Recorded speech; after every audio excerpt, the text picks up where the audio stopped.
हमारे सहयोगी वैभव सीधे हमारे साथ ग्राउंड जीरो से ही जुड़ रहे हैं। वैभव, ये दुर्घटना अगर थी तो बहुत बड़ी लापरवाही की वजह से हुई है और इसमें जाने गई हैं। इसकी जिम्मेदारी किसी ना किसी को लेनी होगी, गलती हुई है। देखिए बिल्कुल सलोनी, क्योंकि 9 लोगों की जान गई है। 9 लोगों की जान का जानो, और सबसे महत्वपूर्ण ये है, मेरे विजय संजीव एक बार आपको तस्वीर दिखाएंगे, क्योंकि जिस गली में ये नौगांव चौकी मौजूद है वो बहुत सकरी गली है, और इस सकरी गली में चौकी का मौजूद होना, यहाँ पर बड़ी मात्रा में अमोनियम नाइट्रेट लाना, एफएसएल की टीम का यहाँ पर पहुंचना और एफएसएल की टीम का उसके बाद इस पूरे मामले में जो है वो साक्ष्य संकलन करना, और जिस दरमियान ये ब्लास्ट हुआ है, क्योंकि अमोनियम नाइट्रेट, अगर आप बेरूत विध्वंस याद करिए तो उसमें भी अमोनियम नाइट्रेट बड़ी संख्या में डंप किया गया था बंदरगाह में, और जो विस्फोट हुआ था वो आज भी बेरूत के इतिहास में जो है वो दर्ज है। ऐसे में लापरवाही कहां पर हुई, चूक कहां पर हुई, जिसने 9 लोगों की जिंदगियों को निगल लिया। लेकिन फिलहाल अगर नौगाम की हम तस्वीर आपको दिखाएं तो मेरे विजय संजीव दिखाएंगे, यहां से बस मुश्किल से 200 मीटर दूर वो स्पॉट, जिस स्पॉट पर यह पूरा ब्लास्ट हुआ है। और सलोनी में अभी वहां पर गया था, जितनी भी आसपास के घर हैं इस 200 मीटर के रेडियस में, उन सभी घरों की खिड़कियां पूरी तरह से टूट चुकी हैं।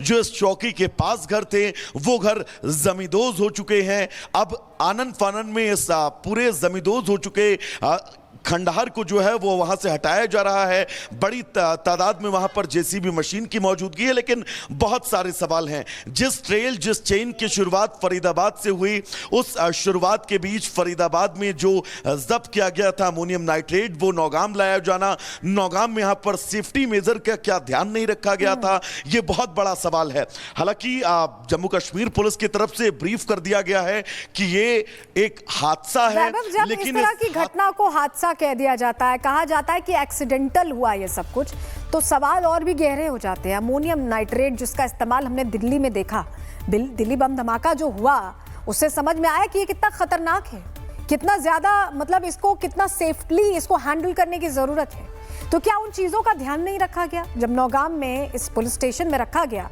तो उस समय ये चीजें दरकिनार कैसे की जा सकती हैं?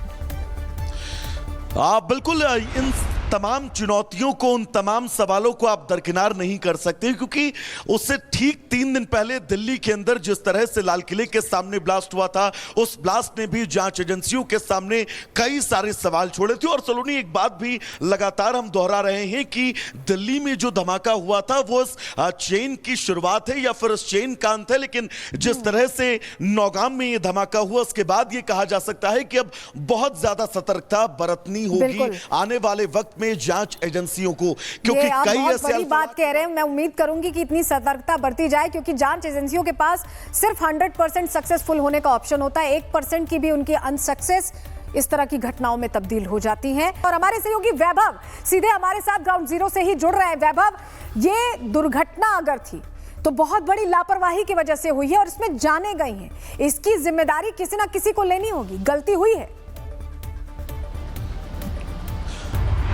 देखिए बिल्कुल सलोनी, क्योंकि 9 लोगों की जान गई है। 9 लोगों की जान का जानो, और सबसे महत्वपूर्ण ये है, मेरे विजय संजीव एक बार आपको तस्वीर दिखाएंगे, क्योंकि जिस गली में ये नौगांव चौकी मौजूद है वो बहुत सकरी गली है, और इस सकरी गली में चौकी का मौजूद होना, यहां पर बड़ी मात्रा में अमोनियम नाइट्रेट लाना, एफएसएल की टीम का यहां पर पहुंचना और एफएसएल की टीम का उसके बाद इस पूरे मामले में जो है वो साक्ष्य संकलन करना, और जिस दरमियान ये ब्लास्ट हुआ है, क्योंकि अमोनियम नाइट्रेट, अगर आप बेरूत विध्वंस याद करिए तो उसमें भी अमोनियम नाइट्रेट बड़ी संख्या में डंप किया गया था बंदरगाह में, और जो विस्फोट हुआ था वो आज भी बेरूत के इतिहास में जो है वो दर्ज है। ऐसे में लापरवाही कहां पर हुई, चूक कहां पर हुई, जिसने 9 लोगों की जिंदगियों को निगल लिया। लेकिन फिलहाल अगर नौगाम की हम तस्वीर आपको दिखाएं तो मेरे विजय संजीव दिखाएंगे, यहां से बस मुश्किल से 200 मीटर दूर वो स्पॉट, जिस स्पॉट पर यह पूरा ब्लास्ट हुआ है। और सलोनी में अभी वहां पर गया था, जितनी भी आसपास के घर हैं इस 200 मीटर के रेडियस में, उन सभी घरों की खिड़कियां पूरी तरह से टूट चुकी हैं। जो इस चौकी के पास घर थे वो घर जमींदोज हो चुके हैं। अब आनन फानन में इस पूरे जमींदोज हो चुके खंडहर को जो है वो वहां से हटाया जा रहा है। बड़ी तादाद में वहां पर जेसीबी मशीन की मौजूदगी है, लेकिन बहुत सारे सवाल हैं। जिस चेन की शुरुआत फरीदाबाद से हुई, उस शुरुआत के बीच फरीदाबाद में जो जब्त किया गया था अमोनियम नाइट्रेट, वो नौगाम लाया जाना, नौगाम में यहां पर सेफ्टी मेजर का क्या ध्यान नहीं रखा गया था, ये बहुत बड़ा सवाल है। हालांकि जम्मू कश्मीर पुलिस की तरफ से ब्रीफ कर दिया गया है कि ये एक हादसा है, जब लेकिन इस तरह की घटना को हादसा कह दिया जाता है, कहा जाता है कि एक्सीडेंटल हुआ ये सब कुछ, तो सवाल और भी गहरे हो जाते हैं। अमोनियम नाइट्रेट जिसका इस्तेमाल हमने दिल्ली में देखा, दिल्ली बम धमाका जो हुआ, उससे समझ में आया कि ये कितना खतरनाक है, कितना ज्यादा मतलब इसको कितना सेफली इसको हैंडल करने की जरूरत है। तो क्या उन चीजों का ध्यान नहीं रखा गया? जब नौगाम में इस पुलिस स्टेशन में रखा गया तो उस समय ये चीजें दरकिनार कैसे की जा सकती हैं?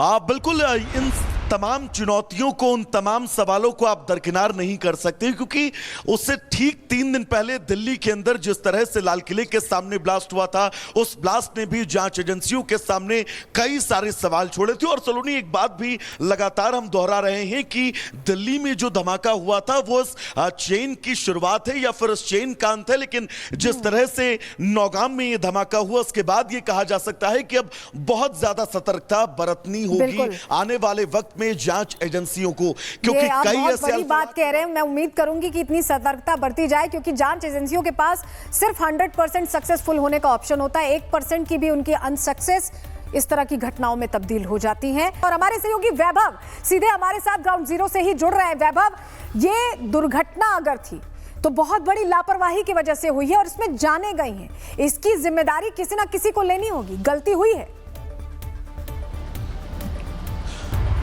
और देखिए, बिल्कुल सलोनी, क्योंकि 9 लोगों की जान गई है।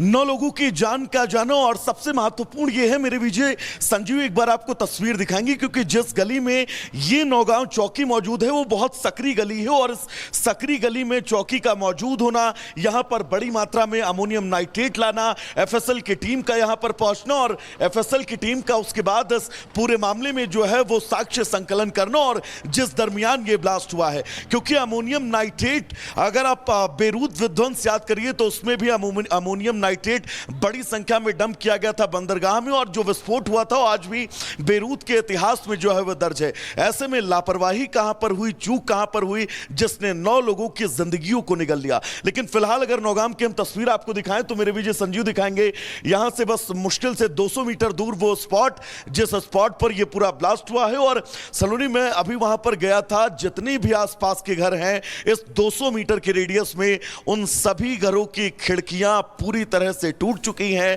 जो इस चौकी के पास घर थे वो घर जमींदोज हो चुके हैं। अब आनन फानन में इस पूरे जमींदोज हो चुके खंडहर को जो है वो वहां से हटाया जा रहा है। बड़ी तादाद में वहां पर जेसीबी मशीन की मौजूदगी है, लेकिन बहुत सारे सवाल हैं। जिस चेन की शुरुआत फरीदाबाद से हुई, उस शुरुआत के बीच फरीदाबाद में जो जब्त किया गया था अमोनियम नाइट्रेट, वो नौगाम लाया जाना, नौगाम में यहां पर सेफ्टी मेजर का क्या ध्यान नहीं रखा गया था, ये बहुत बड़ा सवाल है।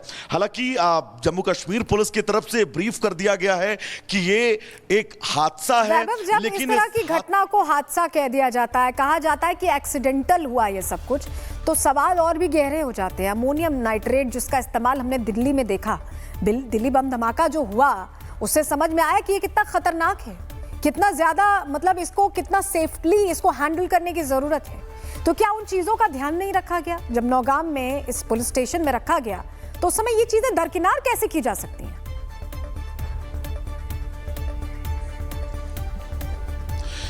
आप बिल्कुल इन तमाम चुनौतियों को, उन तमाम सवालों को आप दरकिनार नहीं कर सकते, क्योंकि उससे ठीक 3 दिन पहले दिल्ली के अंदर जिस तरह से लाल किले के सामने ब्लास्ट हुआ था, उस ब्लास्ट ने भी जांच एजेंसियों के सामने कई सारे सवाल छोड़े थे। और सलोनी, एक बात भी लगातार हम दोहरा रहे हैं कि दिल्ली में जो धमाका हुआ था वो इस चेन की शुरुआत है या फिर इस चेन का अंत है, लेकिन जिस तरह से नौगाम में ये धमाका हुआ, उसके बाद ये कहा जा सकता है कि अब बहुत ज्यादा सतर्कता बरतनी होगी आने वाले वक्त में जांच एजेंसियों को, क्योंकि कई ऐसे बड़ी बात कह रहे हैं। मैं उम्मीद करूंगी कि इतनी सतर्कता बरती जाए, क्योंकि जांच एजेंसियों के पास सिर्फ 100% सक्सेसफुल होने का ऑप्शन होता है। 1% की भी उनकी अनसक्सेस इस तरह की घटनाओं में तब्दील हो जाती हैं।